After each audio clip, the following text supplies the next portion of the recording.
From Hollywood, it's time now for... Johnny Dollar. Hi, Johnny.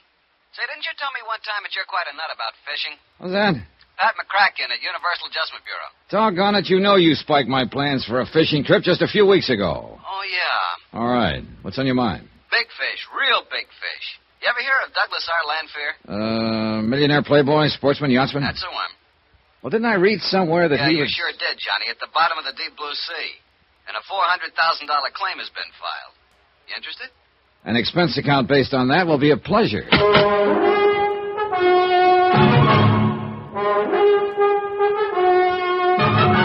Tonight and every weekday night, Bob Bailey in the transcribed adventures of the man with the action-packed expense account, America's fabulous freelance insurance investigator. Yours truly, Johnny Dollar.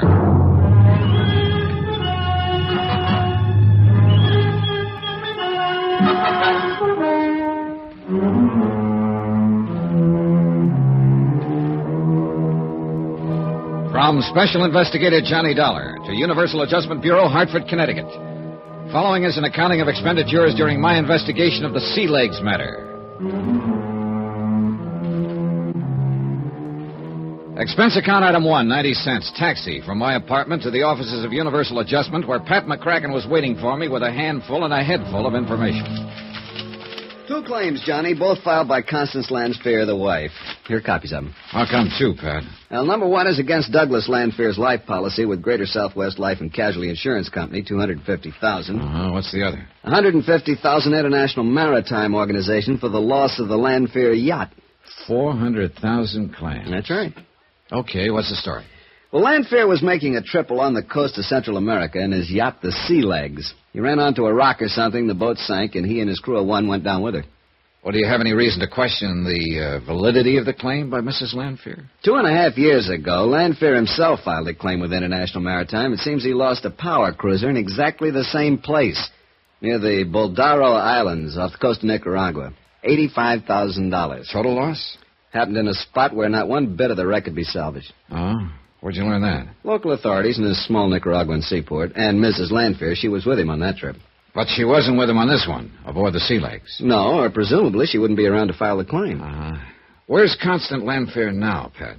Home, as far as I know, lives on their small estate on Long Island out near the town of Cutchog. You want to call her, talk to her? No. I think I'll go down there. Item 2, 2120, fare and miscellaneous to Cutchog, Long Island. Item 3, $1 even for a taxi from the little station to the Landfair estate.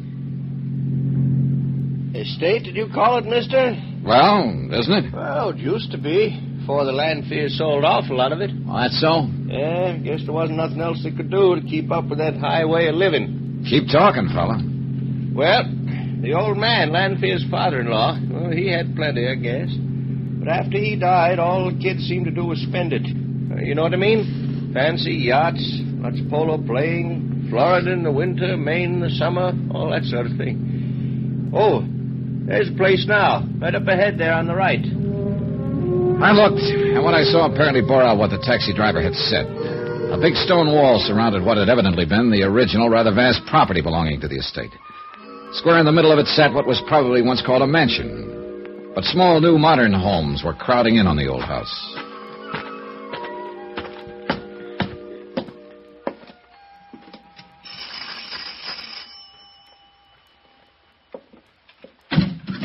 Hello. Mrs. Landfair? That's right. I'm Johnny Dollar. I'm representing the Universal Adjustment Bureau in Hartford. Oh, yes, of course. In connection with the insurance. Yes, ma'am. Well, won't you come in, please? Right in here, Mr. Dollar. And do pardon the looks of the place. I'm afraid I've neglected things somewhat since... Well, sit down, please. Thank you. I hope you don't mind answering a few questions, Mrs. Landfair. But since you've already filed claims on the insurance policies, well, I'll try to be as brief as possible. I don't want to seem cold-blooded about it, Mr. Dollar, but the initial shock of losing Doug and the loss of the yacht is past. And there's nothing to be gained in just sitting around feeling sorry for myself, particularly in view of the day-to-day problems I have to face. What problems, Mrs. Landfair? To be perfectly blunt about it, financial mostly. Well, I must say your attitude is very commendable. It's a necessary attitude under the circumstances. Now, what may I tell you? If you're sure you don't mind talking about it. I'd like to know all I can about the circumstances surrounding the sinking of the yacht. Well, I don't quite know how to start. We were on just a pleasure cruise. You were along on this trip? Yes. That is up until the day it happened. Oh, why did Doug ever have to... I'm sorry, Mr. Dollar. Well, we were just taking our time, cruising south along the east coast of Central America, doing a little fishing. We'd often taken the sea legs down there. That's the yacht? Yes, a motor sailor. Here, on the wall. This is a picture of her. That's Doug on deck. Oh. Isn't she beautiful? 68 feet overall, 20-foot beam, solid teak decking, everything. Yes, that is a good-looking boat. It's terrible to lose something as nice as that, isn't it? Yes. Anyhow, along the coast of Nicaragua, Doug decided to put in at San Juan del Pero. That's where the sea legs had originally been built. But the sandbar formations have almost ruined San Juan as a port, so we went on up to Bluefields. Oh, yes, I understand. That's now the best seaport on the Caribbean side of Nicaragua. You know that country down there? Only from what I've read. Oh. But go on, please. Well, while we were there, he had some work done on our radio equipment. We'd had trouble with it on the way down. Uh-huh. When the work was finished, of course, he wanted to try it out. He'd found a radio amateur in Puerto Gardo, so he asked me to stay on shore while he and the skipper went out to sea.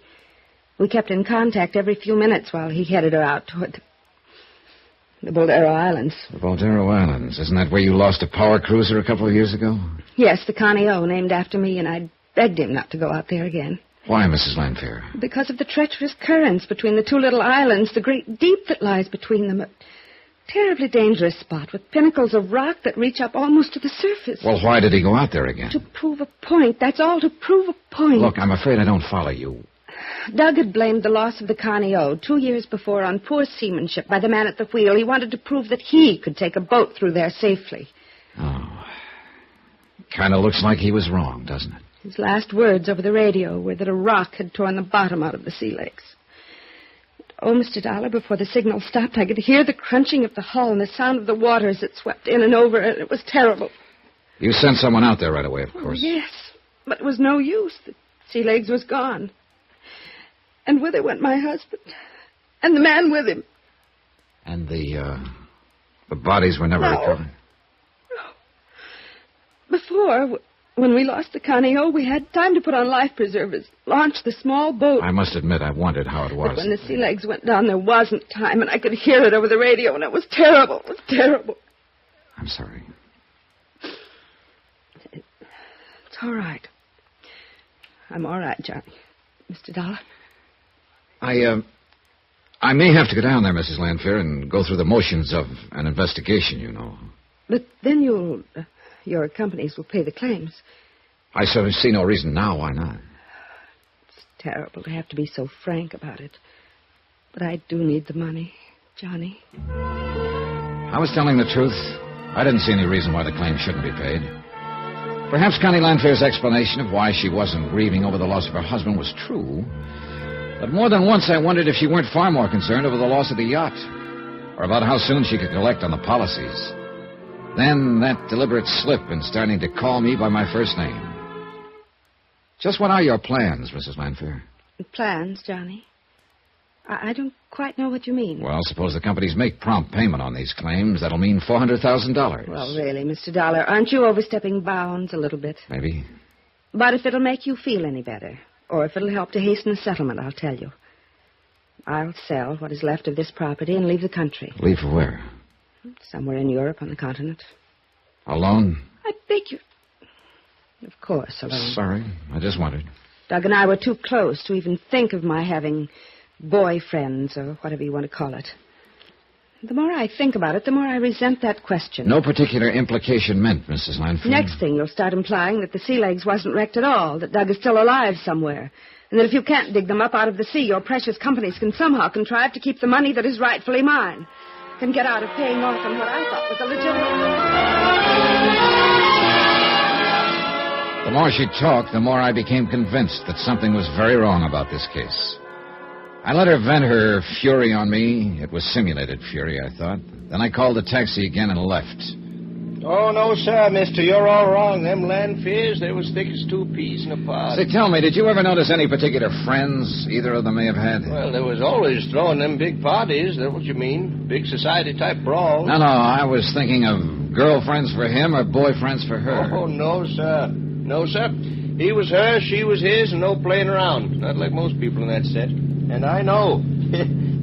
I know everything goes on in Cutchalk.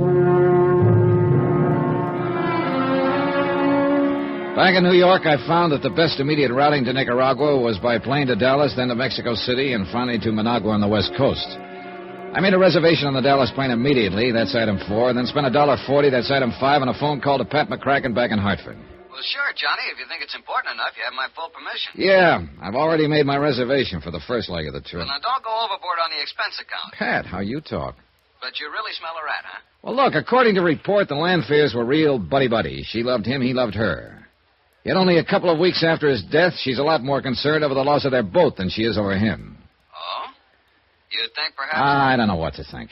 Meantime, if you can afford it, why don't you have somebody keep a check on her? Well, sure, Johnny, but with what specifically in mind? I don't know. After all, I didn't have any real concrete reason for feeling that this case was fishy. It was more a hunch than anything else, but a real strong one. And I felt that after my visit to her, Connie Landfair would do something. Just what, I hadn't the least idea. But whatever it was, I wanted to know about it. It was a couple of hours later that I started to pick up the telephone to order a cab to the airport. Johnny Dollar. This is Pat again, Johnny. Oh, hi. I ordered a man to keep tabs on Connie Landfair. Good. It's your old friend, Detective Randy Singer. Fine. Hey, but you know what? What? She seems to have left town in a hurry. No trace. Uh-oh. You still going to Nicaragua? Yeah. But keep looking for her. Right. Expense account item 6, $4.75. Taxi and tip to LaGuardia Field, where my ticket and seat reservation were waiting for me. Within a few minutes, I was comfortably ensconced in my seat by the window. The passenger door was closed, and the big plane's engines were warming up for the trip to Dallas. Then suddenly, the cabin door opened again. A feminine figure skipped lightly in and plunked herself down in the seat next to mine. Well, how nice. Mrs. Landfair. Surprise, Johnny?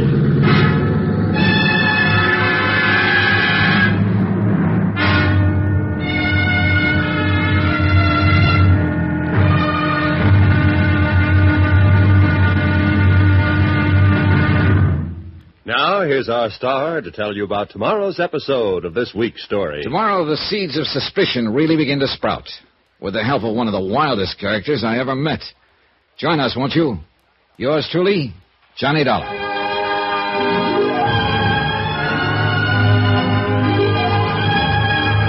Yours truly, Johnny Dollar, starring Bob Bailey, is transcribed in Hollywood. It is produced and directed by Jack Johnstone, who also wrote this week's story. Be sure to join us tomorrow night, same time and station, for the next exciting episode of Yours truly, Johnny Dollar. Roy Rowan speaking.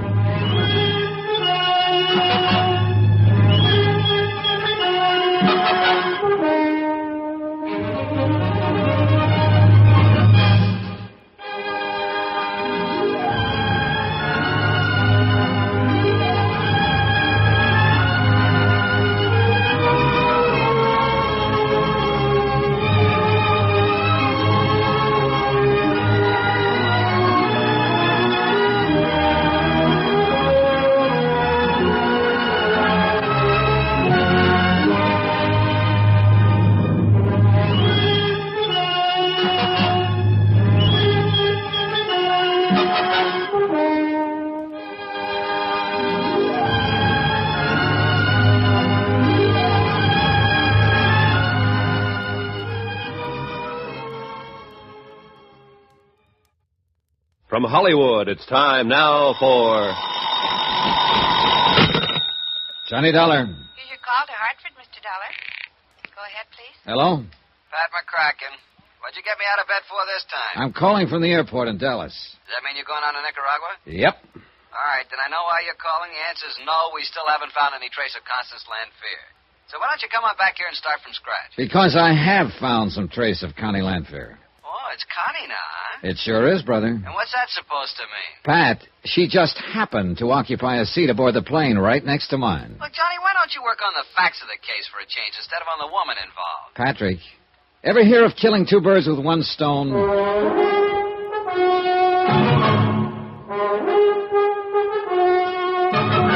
Tonight, and every weekday night, Bob Bailey in the transcribed adventures of the man with the action-packed expense account, America's fabulous freelance insurance investigator. Yours truly, Johnny Dollar.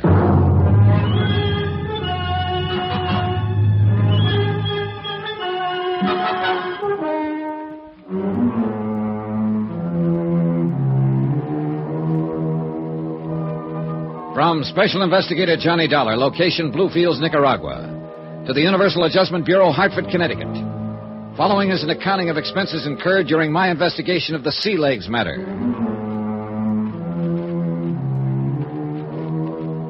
Expense account item 8, 525, late supper at the Dallas airport for Connie and myself during the wait for our midnight plane to Mexico City, which we finally boarded and which finally took off. And on this trip, I learned no more, no less from Connie than I had on the flight from New York to Dallas. For instance... Doug and I were so close in everything. Same friends, the same interests. That's why we always took the long yachting trips together. Did everything together. As a matter of fact, I felt that her somewhat overdone assurances of how much she loved her late husband could have been to throw off any suspicion I might have that she'd done him in. Another, for instance. I still can't get over the coincidence of our both deciding to go to Nicaragua at the same time. But believe me, Johnny, Mr. Dollar, I'm just as anxious to clear up this whole thing as you are. The more I thought about it, the more certain I was that it was not just coincidence that had put her on the same plane with me, and the more leery I felt.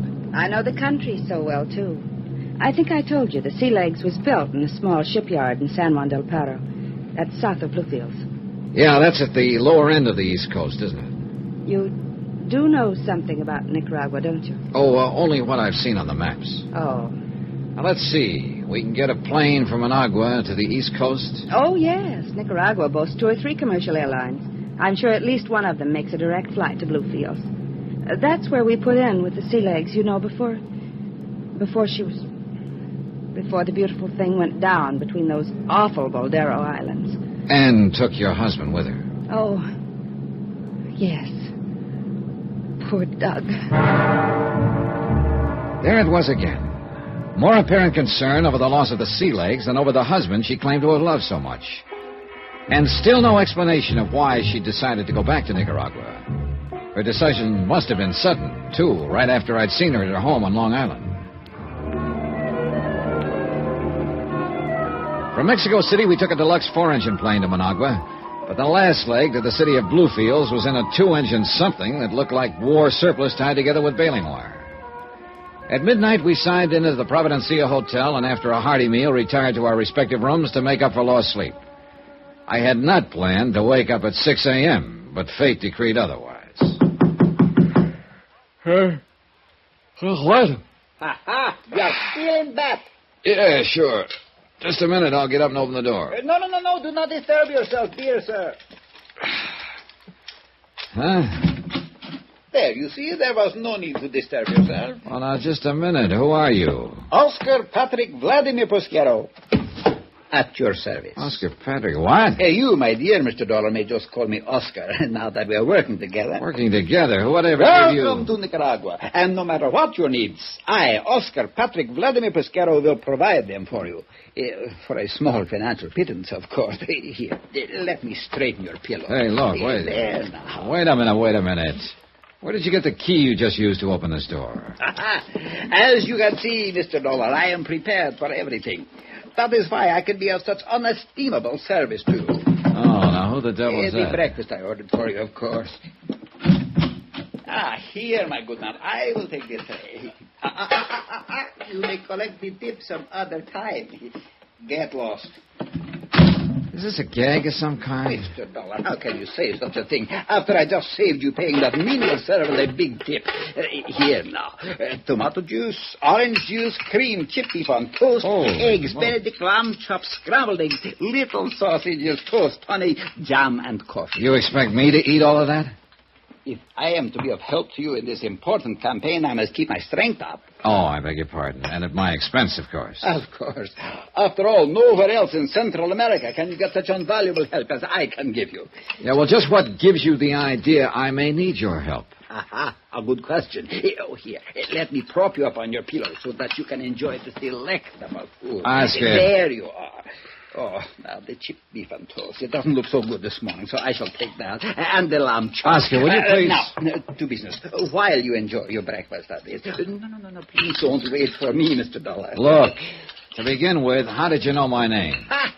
Easy. You signed the hotel register. Okay, but then how did you know? And who has not heard of the famous freelancing insurance investigator with such a lovely, big, fat expense account, huh? Lucky man. Ah, so that's what appealed to you. Yeah, of course. And who am I, Oscar Patrick Vladimir Pascal, yeah. Exactly. Who am I that I shouldn't learn a couple of tricks or two from such a great man? Oh, brother, seems to me you've learned plenty already. Thank you. And that is why I shall be of such magnitudinous assistance to you in the sea legs matter.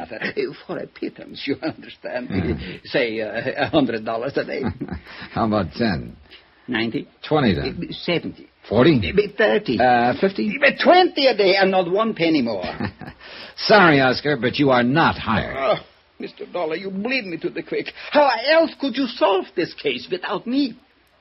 Do you really know something about the sea legs? And how did you know I came here to investigate it? In the second place, what else would such a distinguished investigator be doing than the case of the American boat lost in the Buldara Islands, especially coming here with Mrs. Landfair? All right, go on. And in the first place, because I know all about it. All right, Oscar, tell me this. Do you think there's anything phony about the loss of the sea legs? I am sure of it. It was a crime of the first and second water. Why? Because you are here. Oh, you can do better than that. All right. Because I am always sure there is something crooked going on until the guilty ones are proved otherwise, or until the innocent ones are proved whatever is left, which is besides the point because I was sure of it in the first place. Yeah. Anyhow, the first thing for you to do is make a trip to Puerto Gardo. The last point of contact with the sea legs before she was wrecked. Exactly. I have a plane ready and waiting for your own personal use. A plane? Yeah. How else? 150 miles by ox cart? Or boat? Well, no. First, however, I'd like to contact the authorities here in Bluefields. Wait, what do the authorities know about crime? Me, I know all about it. Yeah, I'm beginning to think you do, Oscar. Too much, probably. Thank you, Mr. Dollar. I respect your high opinion of myself. All right. I don't know yet what your racket is, but... That I can make plain to you in 2 words. Money. Okay, look. If you can get me a small plane... Here, good sir, is the address to give to the taxi driver when you are ready to go to the airfield, where I shall be waiting for you. Oh? Not the big airport? No. That is where the lady, Mrs. Landfair, would expect you to look for transportation. Oscar, you are the craziest. Thank you. I knew you wouldn't want her coming along, and if she ever gets in your way during your campaign... You'll keep her out of my way. Yes. At my expense. What else? I'll tell you something, Oscar. If there is a wrong angle to this case, I can't help wondering if she isn't a part of it. You read my mind. You see, we are like brothers under the chin. You say you have a plane all ready to go. A charter plane. Then we can be on our way before Mrs. Landfair knows we've left. Hey, you want to set the tray over there so I can get up? Oh, yes, of course. I'll set it right over here on the... Hey, wait a minute. What are you going through my pockets for? Oh, just accepting a small tip for bringing up your breakfast. Thank you.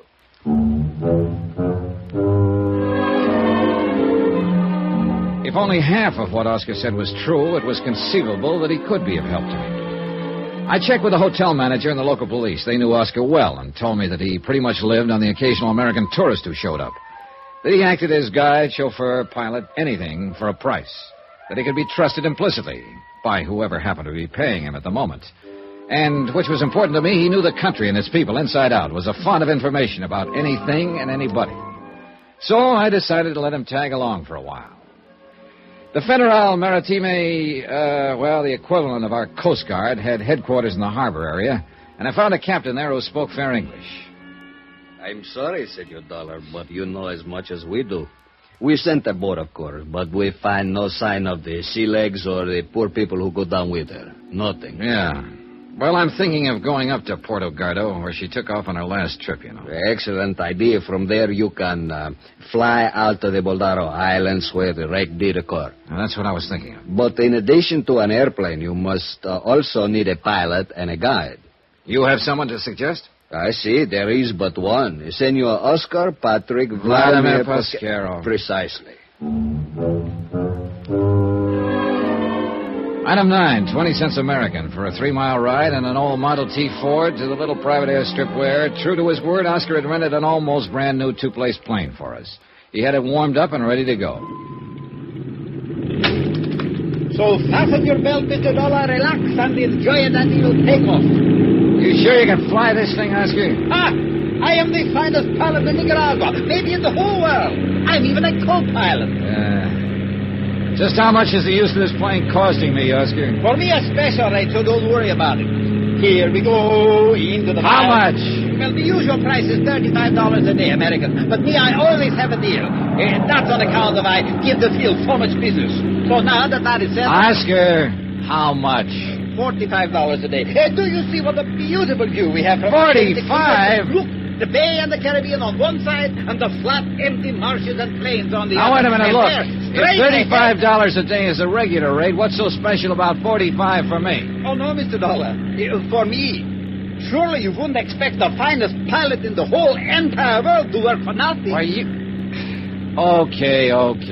But what took you so long getting to the airfield, Mr. Noir? Oh, a couple of calls I wanted to make is all. Why? Why, you have disappointed me. And all the time, I thought you had the uttermost confidence in me. Now, what's that supposed to mean? First, you tell me you do not want the lady to know you're awake and up and going. Mrs. Landfair? Yes. And then what happens? You tell her all about it. What makes you think that? Why else did she come tearing out to the airfield while I was waiting for you? Wait a minute. Rent herself a plane and take off in it. What? She took off just a couple of minutes before we did. Connie Landfair, chartering a plane. Why? And to go where? And after her offer to stick by me and help me, why would she do it without letting me know? There were a lot of questions to be answered in this case, and most of them to be answered by Connie Landfair.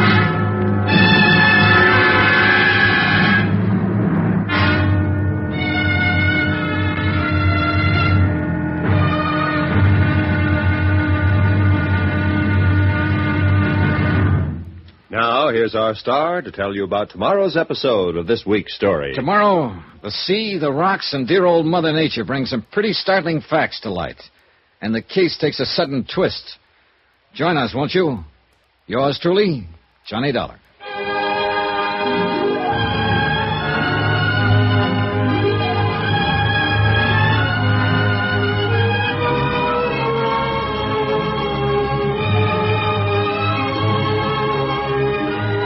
Yours truly, Johnny Dollar, starring Bob Bailey, is transcribed in Hollywood. It is produced and directed by Jack Johnstone, who also wrote this week's story. Be sure to join us tomorrow night, same time and station, for the next exciting episode of Yours truly, Johnny Dollar. Roy Rowan speaking.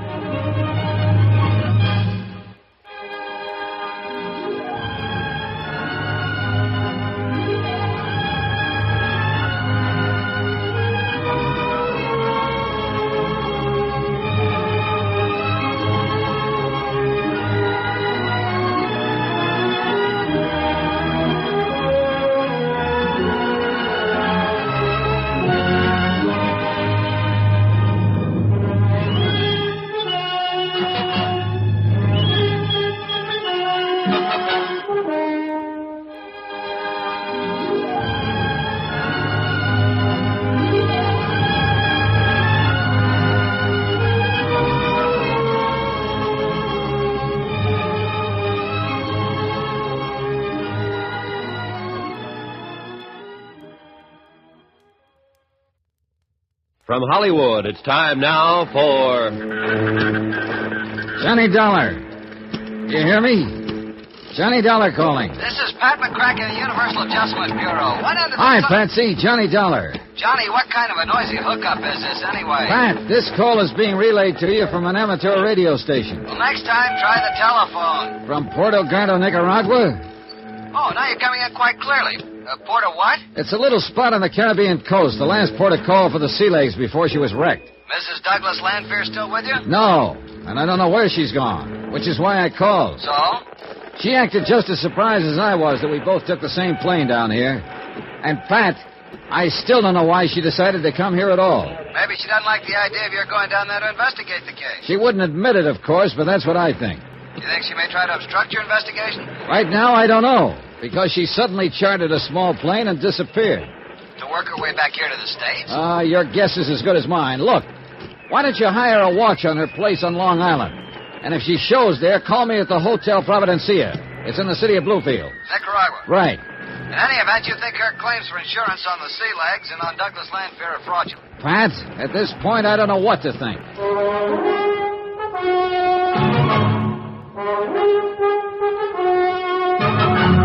Tonight, and every weekday night, Bob Bailey in the transcribed adventures of the man with the action-packed expense account, America's fabulous freelance insurance investigator. Yours truly, Johnny Dollar.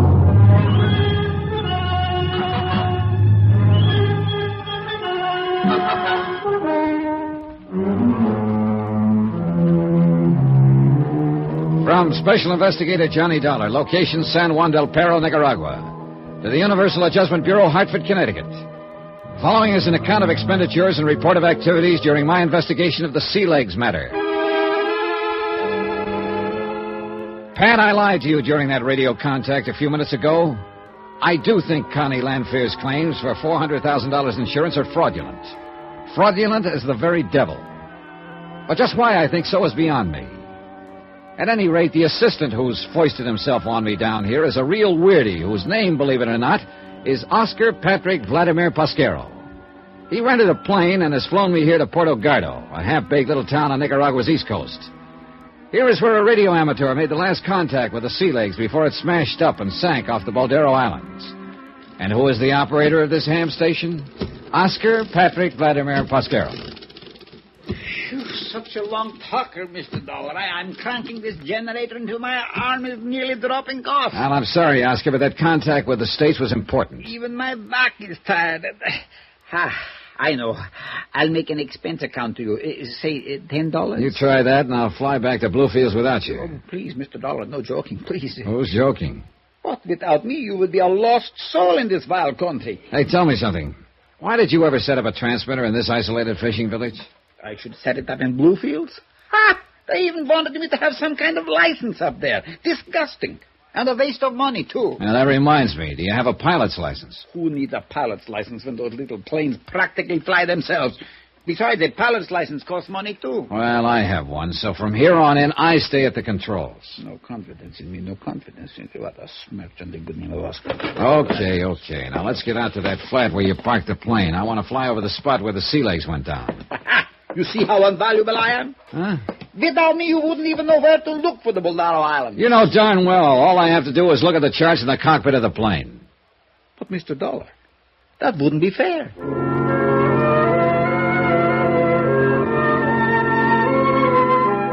The Bolderos turned out to be only 6 or 8 miles offshore. 2 narrow little rocky islands that poked up out of the sea to keep each other company in the vast, quiet blue expanse. One of them was perhaps a mile long, and the other, just a couple of 100 yards away and stretching parallel to it, was even smaller. Sure, to a man at the wheel who was unfamiliar with these waters and without charts, the Bolderos could conceivably be a menace to navigation. In the dark of the night, that is. Oscar? Yes, sir? Do you remember what time of day it was when the sea legs went down? Of course, I remember anything. Names, dates, places. Well, how about the sea legs? Of course, I was talking to her by radio. Well? Such a lovely day, too, just like today. Do you know Mr. Landfair even promised to take me fishing after we finished the radio contact testing? What time? He even promised we would... it was exactly 10:21 a.m. when the radio signal from the yacht suddenly cut off. You're sure of that? Yes, sir. We were talking away back and forth, and then, pip, nothing. 10:21. One question, a couple of real good answers. A day like today meant it was clear and calm, and 10:21 a.m. meant full daylight. The Bolderos must have stuck out like a sore thumb. Hang on, Oscar. I'm going to make a tight circle over those islands for a closer look. You sure you wouldn't like for me to steer, Mr. Dollar? I'm sure. But if you do all the work, how am I ever going to earn the handsome restrainer you're going to pay me? Wait a minute. Yes, sir? That channel between the islands is as smooth as a mill pond. Sure, it always is, except during a storm. And so clear you can see way down into it. Oscar, I thought there were a lot of pinnacles of rock sticking up in that channel. Oh, maybe at low tide, one or two on the east side, very shallow, otherwise like you see it now. And what's supposed to make the channel so dangerous? The current that runs through it when the tide is changing, Mr. Dollar, it's how you say, ideally. Like now, when the tide is going in. Enough to wreck a boat like the Sea Legs? If the skipper wasn't watching the road, you should see how the current wobbles and squirms. Hey, look, there's a packing case down there floating around. You see? First one direction, then the other, shifting around like a crazy. Yeah. Oscar, I think that packing case is going to be a big help to us. Maybe there's something in it that might be worth money or something? Oh, stop thinking of money. Then how? We're going to see just where the current delivers that packing case. You want to know where that packing case will be ending up? That's what I said. Then steer back to Portugaldo, to the beach in front of my superlative radio station. Huh? Sure. How else do you think I got all the lumber and furniture and stuff from my radio shack?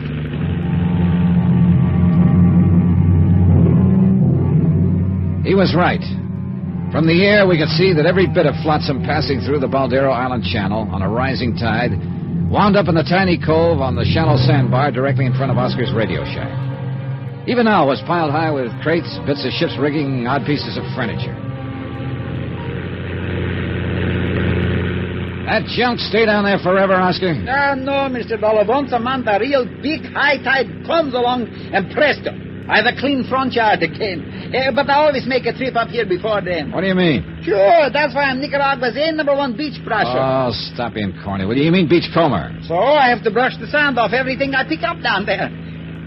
So you didn't laugh. What do I care? Anyhow, you should see some of the valuable things I pick up to sell to the natives. Well, tell me, 2 years ago, when the Landfair's other boat went down. You should have seen it. Everything that could float ended right up in my front yard. It was beautiful. How about when the Sea Legs was wrecked? You know, that's very funny, Mr. Dollar. There was nothing at all. I don't understand it. Well, I think I do. I think I'm beginning to understand a lot of things about this case. Hang on, Oscar. We're flying back to Bluefield. Expense account item 12, 30 cents American. Taxi from the private airport where we'd rented the plane to the headquarters of the Federal Maritime. I never will get that straight. Call it the Coast Guard and Captain Ramirez. Si, senor. On July the... here it is. The date? And at 10:21, Captain. See, the tide at 10:21 was just after what you call neap. So it was neat. It was pretty. What does that mean? Oh, shut up, Oscar. Yeah, I see, Captain. Neap tide at 9:40. So it was coming in, rising, huh? Si, senor Dollar. Rising, up. Good, thanks, Captain. Here, buy yourself a cigar. Buy yourself a whole box. Gracias, senor, gracias. Come on, Oscar. Sure, Mr. Dollar. Nothing for me? Later. Come on, we're going back to the airfield. And from there, we're going to fly down the coast again. But, Mr. Dollar... And I feel so good, I may even let you fly that plane this time. For a small pittance, even? For a small pittance, even. Now, drag out your best dialect and call that taxi over here. Item 13, $6 for the Capitan. Item 14, 50 cents taxi back to the airfield. For some reason, the fare in the old Model T went up every time I used it. Or did Oscar wink some kind of a deal with the driver that he could cut in on later? Item 15, another $45 for rental of the plane, and I'm sure it all went into Oscar's pocket. That his knowledge of the language enabled him to persuade the owner we shouldn't pay 2 rentals in one day. We headed south and made good time. But where are we going? Another few minutes and you'll be down to Costa Rica. What's that little seaport straight ahead? San Juan del Pero. And according to this map, it has a more than adequate landing field. Look, do you see what I see down there on it? Yeah, exactly what I hoped to see. The twin of this plane. The plane in which Mrs. Landfair disappeared this morning. I'll land right beside it. No sooner said than my name is Oscar Patrick Vladimir Pasquero. Don't these little fields have any personnel? Ha! If they get 2 planes a month, they think it's a crowd. Yeah, but there must be somebody. There's a car back of the hangar. Good. Then we'll have transportation into town. You still haven't told me why you decided to come here. Was it because Mrs. Landfair did? That was something I didn't know until I saw that plane down there. All right, easy now. Don't land too close to it. I am in perfect control. Here we go. No, Oscar, it was a hunch, based on the fact I remembered that the Sea Legs was built in this town. Hey, nice landing. Thank you, Mr. Dollar. Maybe a little extra bonus for such a good If job. you don't of stop landing. talking about money, you're going to have to find yourself a... See, am I crazy? Isn't there someone in the cabin of that other plane? Hey, the car, it's coming over to meet us. Hey, watch it, Oscar. That darn fool is heading right across our landing pad. Huh? Come the engine. Is he crazy? Can't he see us? Hey, swing high, but don't flip us. Come on, more throttle. It's already there. Then straighten out. Take I off. can't. What'll I do? What'll I do? Let me hit those controls. Hang on. Here he comes. He'll hit our gear. Hang on.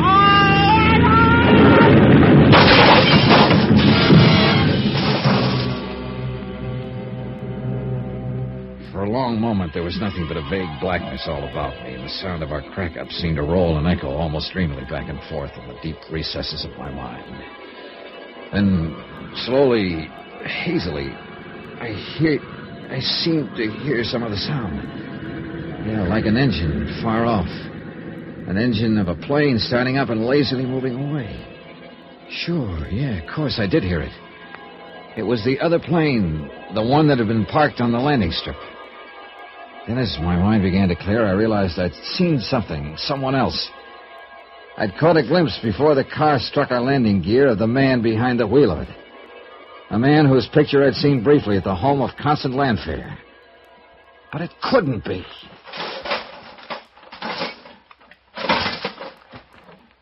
Oh, Mr. Dollar. Am I still alive? Yeah, Oscar. I'm afraid you are. Thank you. But did you... Oh! Did you see who was driving that car? Yeah.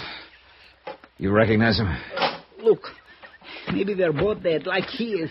And that's why we saw him. Douglas Landfair? Yes, sir. Mr. Douglas Landfair.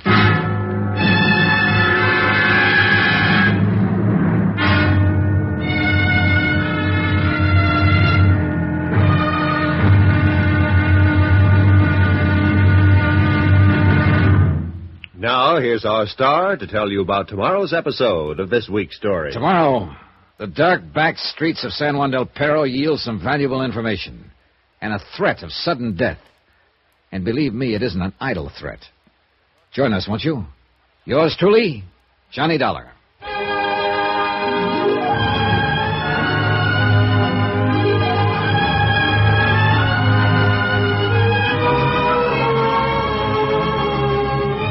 Yours truly, Johnny Dollar, starring Bob Bailey, is transcribed in Hollywood.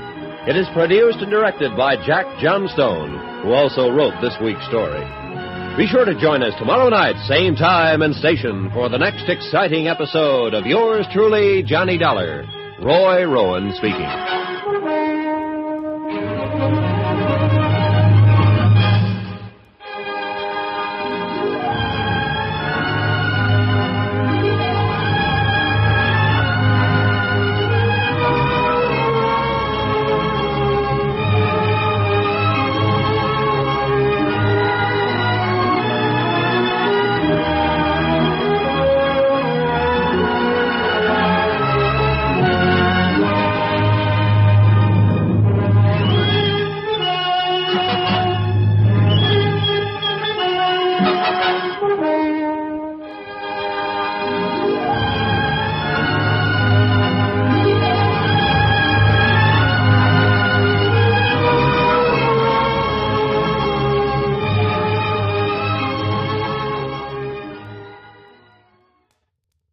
From Hollywood, it's time now for...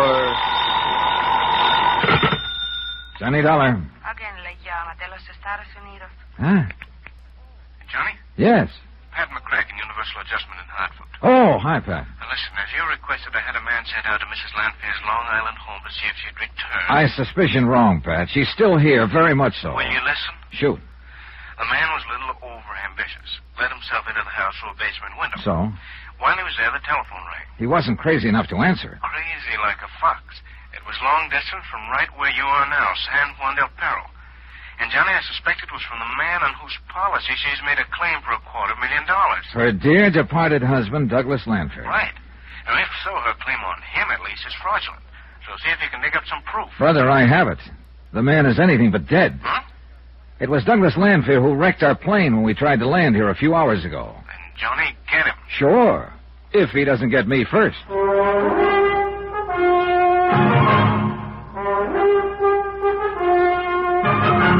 Tonight and every weekday night, Bob Bailey in the transcribed adventures of the man with the action-packed expense account. America's fabulous freelance insurance investigator. Yours truly, Johnny Dollar.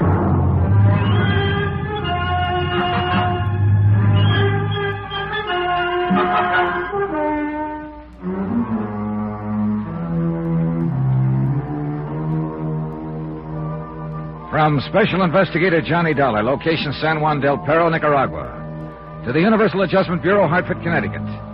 Following is an accounting of expenses incurred during my investigation of the Sea Legs matter. $250,000 insurance claimed by Mrs. Constant Landfair for the death of Douglas Landfair.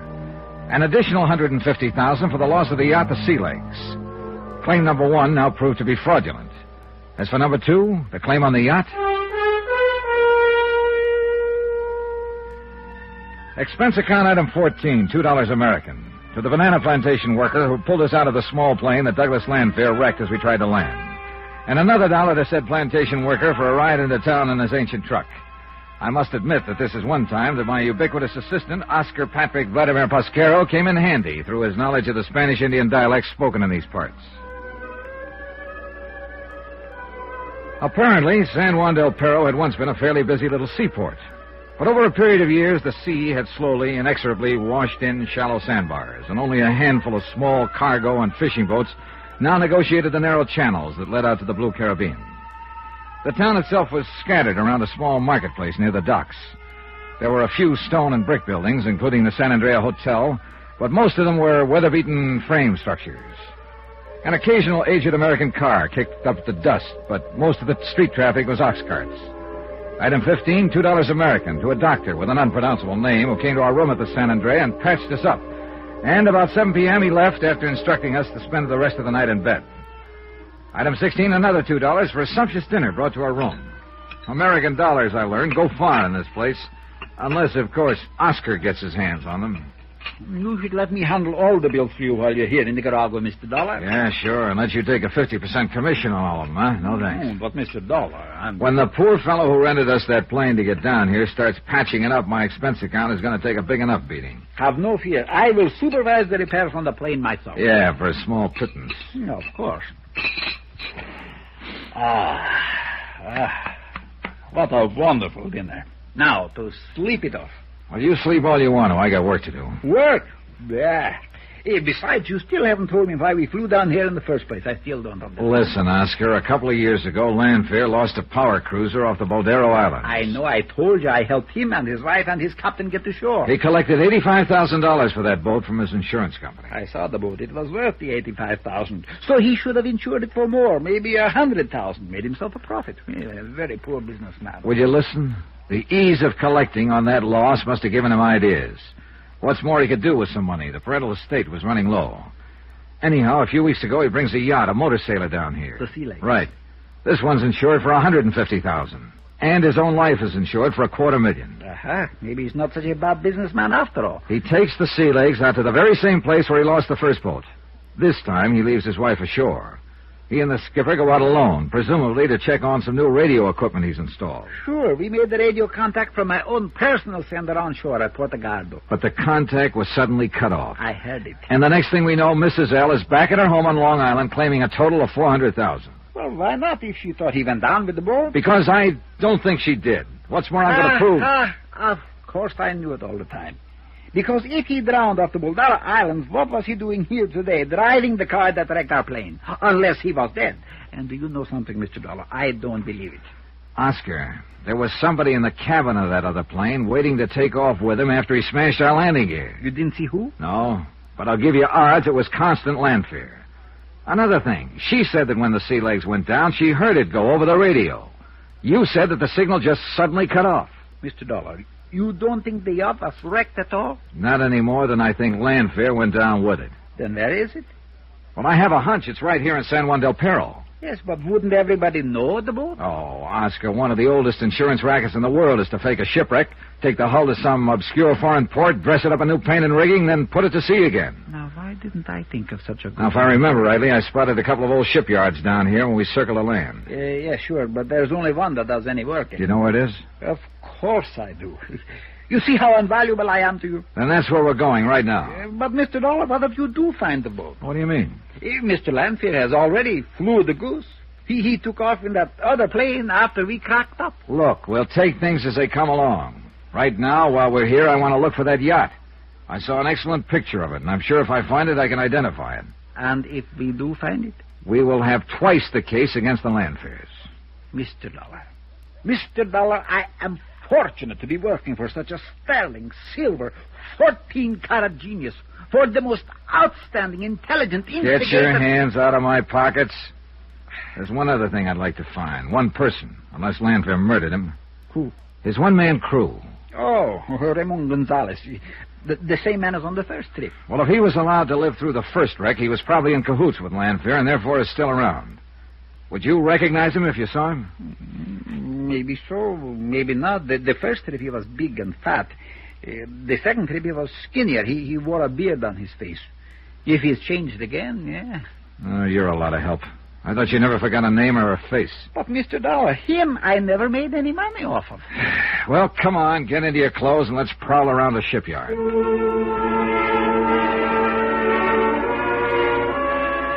It was only a few minutes after 8, but the town was practically asleep, except for an old saloon down near the docks. Quietly, so not to disturb the snoozing night clerk, we let ourselves out of the hotel and headed for the waterfront. The night was clear and moonlit, so we had no trouble finding the way. I glanced hopefully into the open door of the dockside saloon as we passed it, and I chuckled at the incongruity of the music blaring away. But, of course, saw no one that... Wait a minute, Oscar. Yes, sir? At that table in there, drinking beer. Hey, could one of them be the Raymond Gonzalez you mentioned? So who can tell from here? In San Juan del Pero, there must be 100 who are skinny and wear a dirty little beard on their face. Could you tell from close up? Sure. Would he recognize you? So what? Well, it might not be very healthy for you. Mr. Dollar, working on an important campaign for you, my dearest friend, I would gladly lay down my life for you. For a small pittance, of course. Of course. Anyhow, how would he know I am working for you? Okay then. Saunter in and take a look. Okay. I'll wait right here.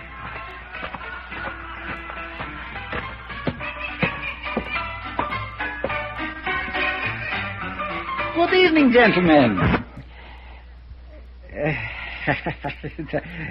Nice weather we're having, huh?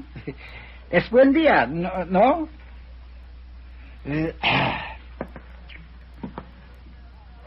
Well, if it isn't my old pal Ramon Gonzalez. How are you, Ramon? Extranjero? Me? A stranger? Why, I'm one of your oldest and dearest friends. Mi amigo, remember? Sálgate, extranjero. Get out. But I am Oscar Patrick Vladimir Pesquero. You know, just a fine old Spanish name. Who helped you ashore that time when you... No. Put down that bottle. Salga, lárgate de aquí, o si no te mato. No. Te mato.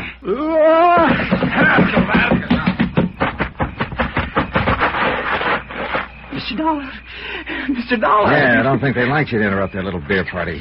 He threatened me with a knife. He said he would kill me. Is he Ramon Gonzalez? Who? Yes, I'm sure of it. You see, Mr. Dollar, he did not go down with the ship. You're telling me. Well, aren't you going to do something about him? Later, if I locate the sea legs.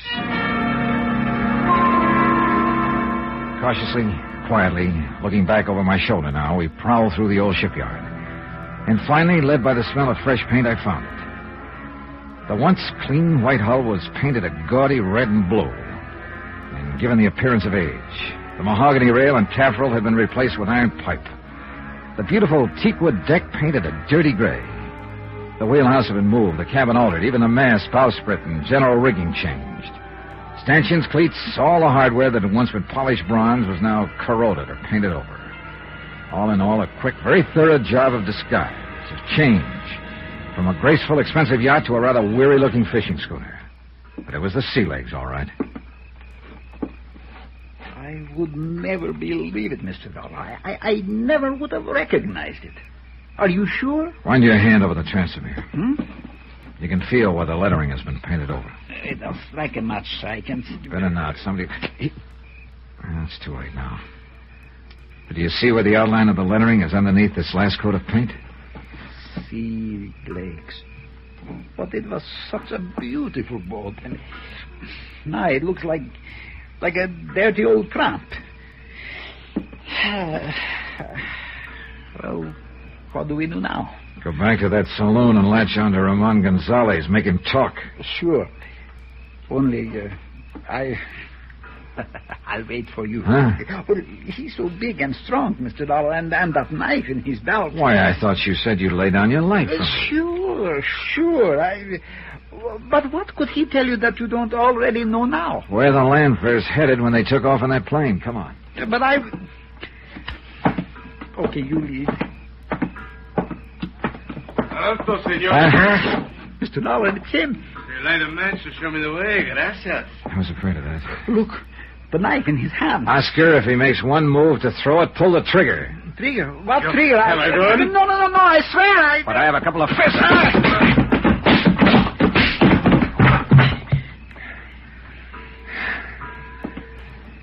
Well, let's bring him in. Bring him to so I can question him. No. Let's get out of here. Please, Mr. Dollar, he may have a friend around. Right, Oscar, he has. And this one carries a gun aimed straight at Mr. Dollar's back. Well, Mrs. Landfair. Surprised, Johnny?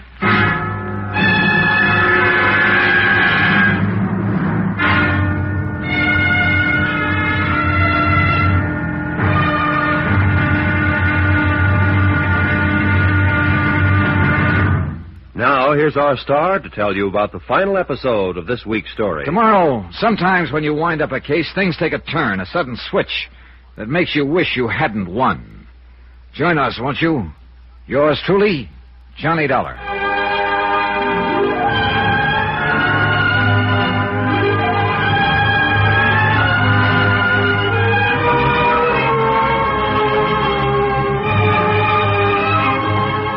Yours truly, Johnny Dollar, starring Bob Bailey, is transcribed in Hollywood. It is produced and directed by Jack Johnstone, who also wrote this week's story. Be sure to join us tomorrow night, same time and station, for the next exciting episode of Yours truly, Johnny Dollar. Roy Rowan speaking.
From Hollywood, it's time now for...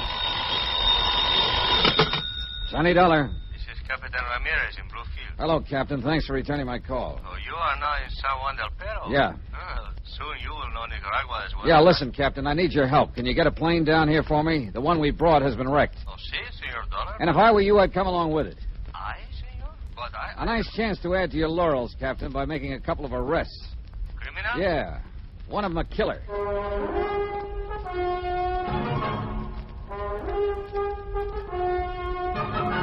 Tonight, and every weekday night, Bob Bailey in the transcribed adventures of the man with the action-packed expense account. America's fabulous freelance insurance investigator. Yours truly, Johnny Dollar.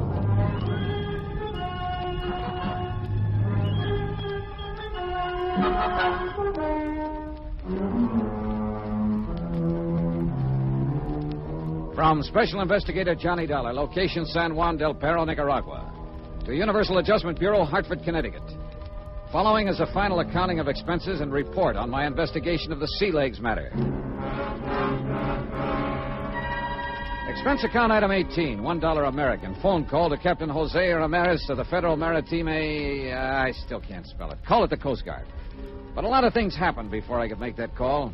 Like the fast plane trip that we made to San Juan del Pero in the hope of finding the yacht, the Sea Legs, despite a big insurance claim based on its alleged loss at sea. Like the fact that our plane was wrecked for us by one Douglas Landfair, despite a big claim based on his alleged death at sea. Like our discovery of the yacht, carefully altered and repainted in an old shipyard. Our discovery of Ramon Gonzalez, a member of the crew who was supposed to have gone down with her. Come on, Mr. Dollar, let's get out of here. Oh, no, Oscar. Not until I revive this Gonzalez character and make him talk. But he may have a friend around. Quite right, Oscar. Yeah. Huh? And with a gun aimed straight at Mr. Dollar's back. Well, well. Connie Landfair. Surprise, Johnny? Not particularly. Stand still. I won't hesitate to pull this trigger. No, I guess you wouldn't. So you found the Sea Legs. Or did Oscar help you? Oh, then you're familiar with Oscar Patrick Vladimir Pasquero. Ask him, the chiseling, money-grabbing... Please, how can you say such a thing about such a Oh, spell? shut up, Oscar. Thank you. Nice job you did of disguising the Sea Legs, Mrs. Landfair. And if Oscar hadn't shown you where to find it, my husband and I would have it out to sea again. In new clothes, under a new flag. Oh, yeah, sure. One of the oldest games in the business. And in the meantime, you would have collected $150,000 on its supposed loss, in addition to $250,000 on your husband, Douglas. Why did you have to come along, Johnny? I'm afraid you asked for it when you filed your claims. $400,000. We had to. We were in trouble. Oh, sure, because you spent every nickel you could get your hands on. No. When we inherited the estate, I told Douglas that Oh, we should yeah, try sure. All his fault. It's true. Well, that ain't the way I heard it. And I don't intend to believe it any more than I believe a couple of things you told me on the plane down here. You don't understand. Nobody has to lie. But remember how you sobbed as you told about the last radio contact with your husband when, as you put it, you could hear the rocks grinding away at the hull and the water pouring in overside as he desperately fought for his Johnny, life. please. Well, I heard it a little different from Oscar here. The radio signal was suddenly cut off, that's all. No fancy sound effects, nothing. Oscar told you that? And what rocks, by the way, that smashed the Sea Legs? I flew out to the Baldero Islands and tried to find them. They were as non-existent as the wreckage that should have washed ashore on the Baldero Current.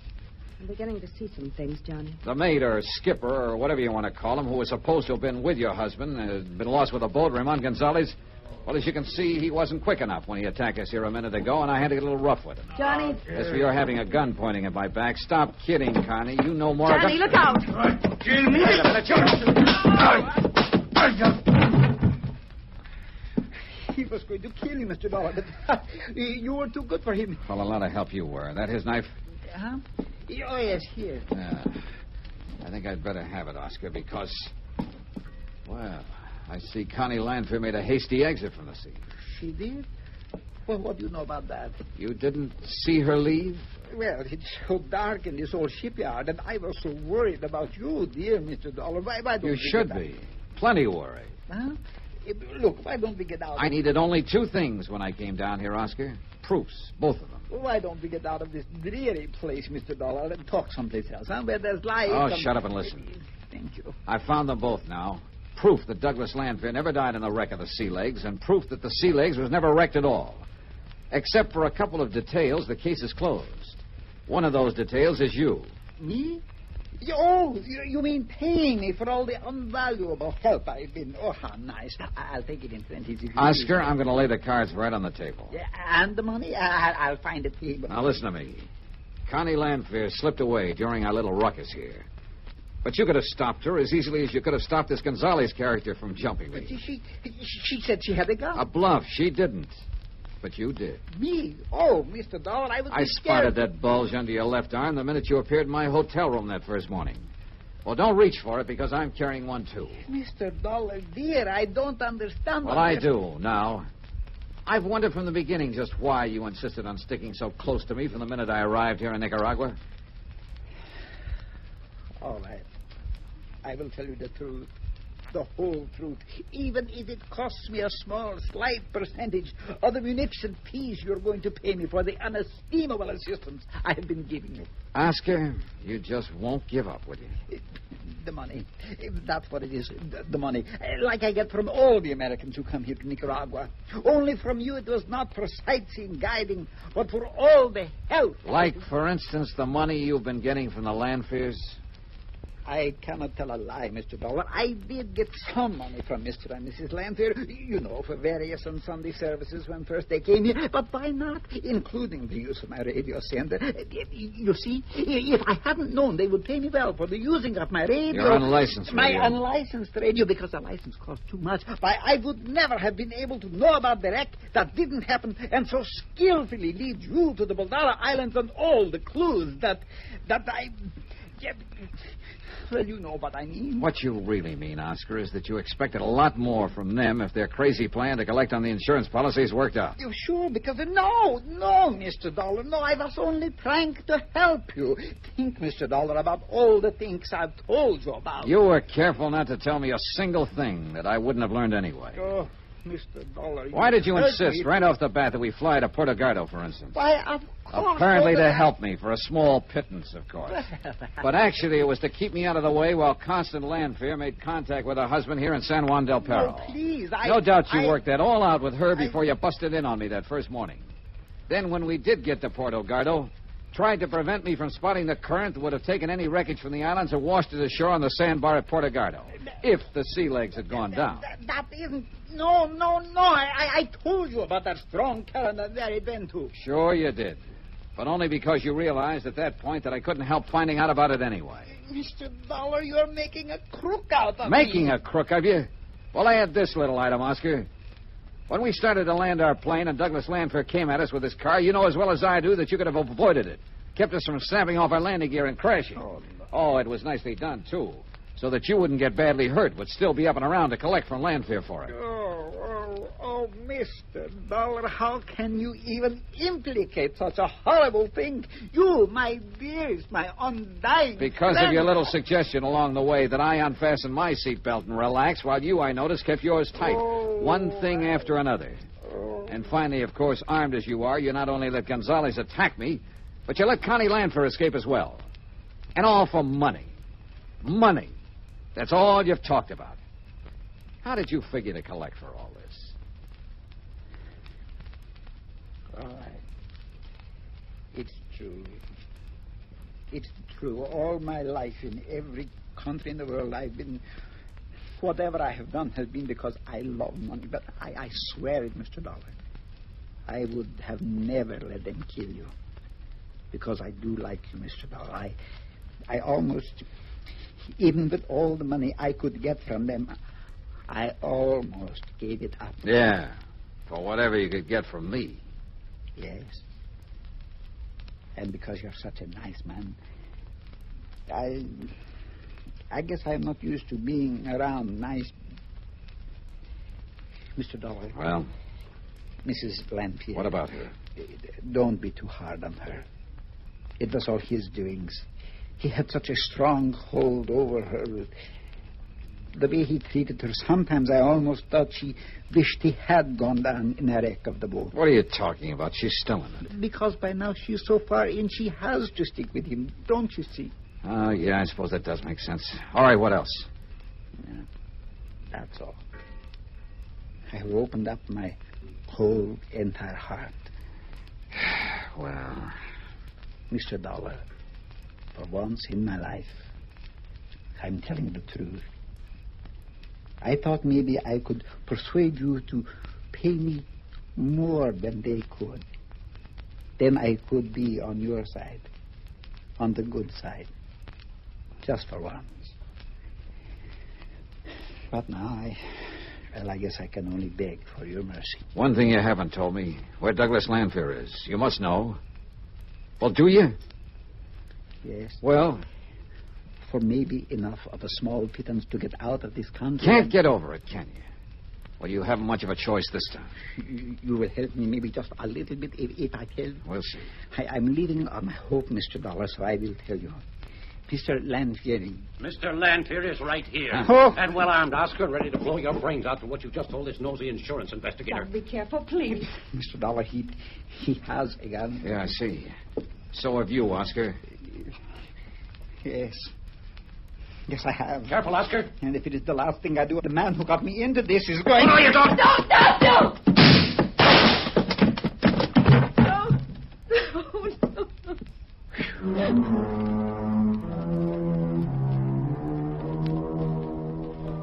So, it was after that I called Captain Ramirez of the Federal Maritimes. Someday I'll learn that word. And let him take charge. Extradition proceedings for Connie are underway. The U.S. courts will have to take over with her. And Doug Landfair's body is being shipped to the States. Oscar's body? Well, I left some money with Captain Ramirez for a decent burial. Expense account total, $841.95. Remarks? I wonder what kind of a deal Oscar Patrick Vladimir Pasquero was able to make at the pearly gates, or wherever he was headed. And you know something? I kind of hope it was a pretty... Well, at least I hope it wasn't too bad a deal. Yours truly, Johnny Dollar.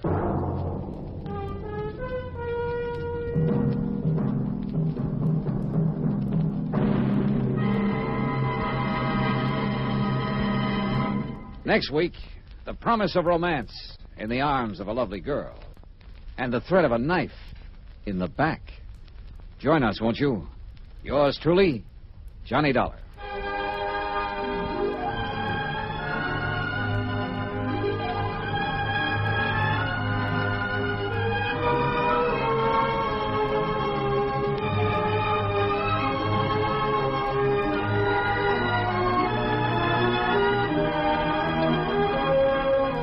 Yours truly, Johnny Dollar, starring Bob Bailey, is transcribed in Hollywood. It is produced and directed by Jack Johnstone, who also wrote this week's story. Heard in our cast were Harry Bartell, Lawrence Dobkin, Virginia Gregg, Parley Bear, Don Diamond, and Russell Thorson. Musical supervision by Amerigo Marino.